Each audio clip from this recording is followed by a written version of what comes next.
रामायण कथा भाग 16। वार्ता जारी रखते हुए शतानंद जी ने कहा, हे रामचंद्र, देवताओं के चले जाने के बाद विश्वामित्र ब्राह्मणत्व प्राप्त करने के लिए पूर्व दिशा में जाकर पुनः कठोर तपस्या करने लगे।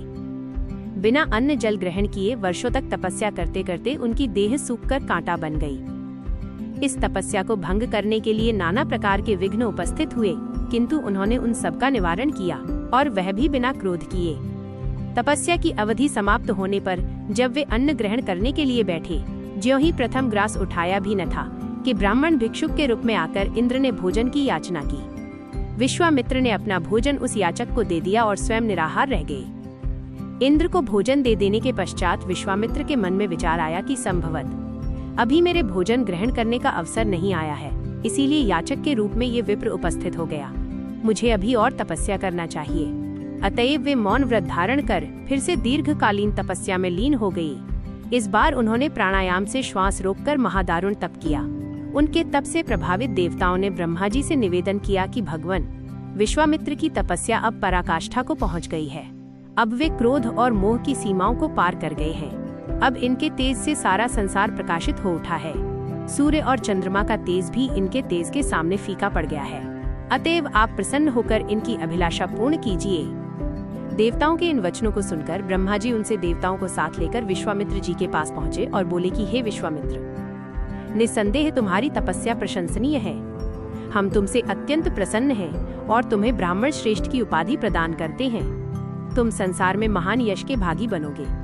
ब्रह्मा जी से यह वरदान पाकर विश्वामित्र ने कहा कि हे भगवान, जब आपने मुझे यह वरदान दिया है तो मुझे ओंकार, षटकार तथा चारों वेदों का ज्ञान भी प्रदान करें। प्रभो, अपनी तपस्या को मैं तभी सफल समझूंगा जब वशिष्ठ जी मुझे ब्राह्मण और ब्रह्मर्षि स्वीकार करेंगे। विश्वामित्र की बात सुनकर समस्त देवताओं ने वशिष्ठ जी के पास जाकर उन्हें सारा वृत्तांत सुनाया।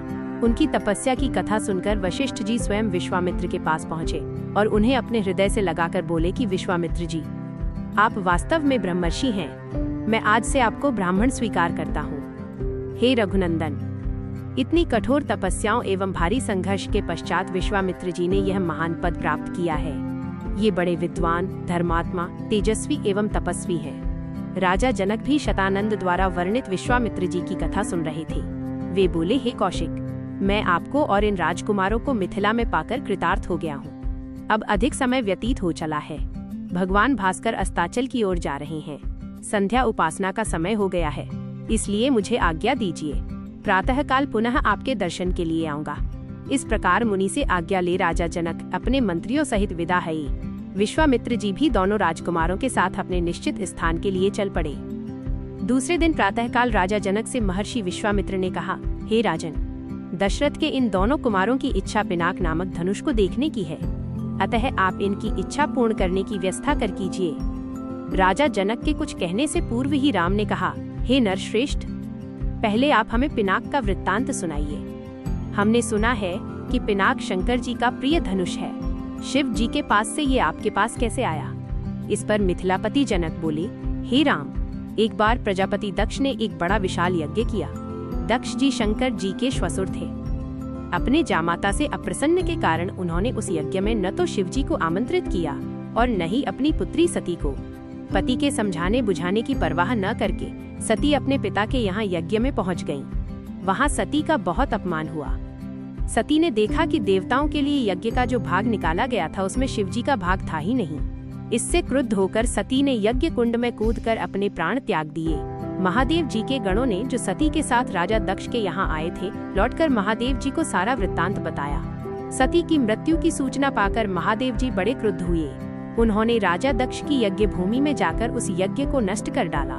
फिर वे अपना पिनाक नामक धनुष चढ़ाकर देवताओं को मारने के लिए अग्रसर हुए, क्योंकि देवताओं ने उस यज्ञ का भाग महादेव जी को नहीं दिया था। महादेव जी का ये रौद्र रूप देखकर सारे देवता बहुत भयभीत हुए। देवताओं ने अनुनय विनय करके महादेव जी का क्रोध शांत कराया।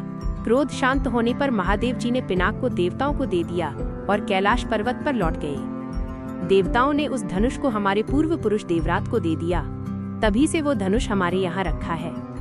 हमारे पूर्वजों का स्मृति चिन्ह होने के कारण हम इस धनुष की देखभाल सम्मान के साथ करते आ रहे हैं। इसी बीच एक बार हमारे राज्य में अनावृष्टि के कारण सूखा पड़ गया, जिससे प्रजाजनों को भयंकर कष्ट का सामना करना पड़ा।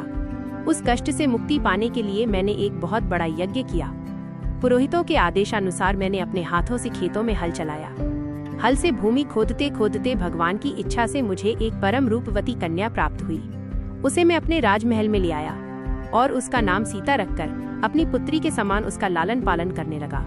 जब सीता किशोरावस्था को प्राप्त हुई तो दूर दूर तक उसके सौंदर्य एवं गुणों की ख्याति फैलने लगी। देश देशांतर के राजकुमार उसके साथ विवाह करने के लिए लालायित होने लगे।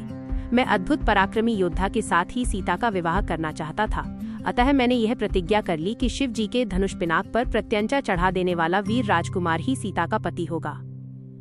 मेरी प्रतिज्ञा की सूचना पाकर सहस्त्रों राजकुमार और राजा महाराजा समय समय पर अपने बल की परीक्षा करने के लिए यहाँ आए, किंतु पिनाक पर प्रत्यंचा चढ़ाना तो दूर, वे उसे तिल भर खिसका भी न सके।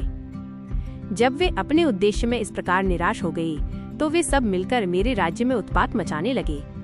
मेरे प्रदेश को चारों ओर से घेर लिया और निरीह प्रजाजनों को लूटकर आतंक फैलाने लगे। मैं अपनी सेना को लेकर उनके साथ निरंतर युद्ध करता रहा। वे अनेक राजा थे, उनके पास सेना भी बहुत अधिक थी, इसलिए इस संघर्ष में मेरी बहुत सी सेना नष्ट हो गई। इस पर मैंने भगवान को सहारा मानकर उनकी तपस्या की। मेरी तपस्या से प्रसन्न होकर भगवान ने मुझे देवताओं की चतुरंगिणी सेना प्रदान की। उस सेना ने आतताई राजाओं के साथ भयंकर युद्ध किया और सभी उपद्रवी राजकुमारों को भगाया। उनके भाग जाने के बाद मैंने सोचा कि एक विशाल यज्ञ करके इस अवसर पर ही अपनी प्रतिज्ञा पूरी करूं और सीता का विवाह कर निश्चिंत हो जाऊं। इसीलिए मैंने इस महान यज्ञ का आयोजन किया है। अब जो कोई भी महादेव जी के इस धनुष की प्रत्यंचा चढ़ा देगा, उसी वीर पुरुष के साथ में अपनी अनुपम गुणवती पुत्री सीता का विवाह करके निश्चिंत हो जाऊंगा।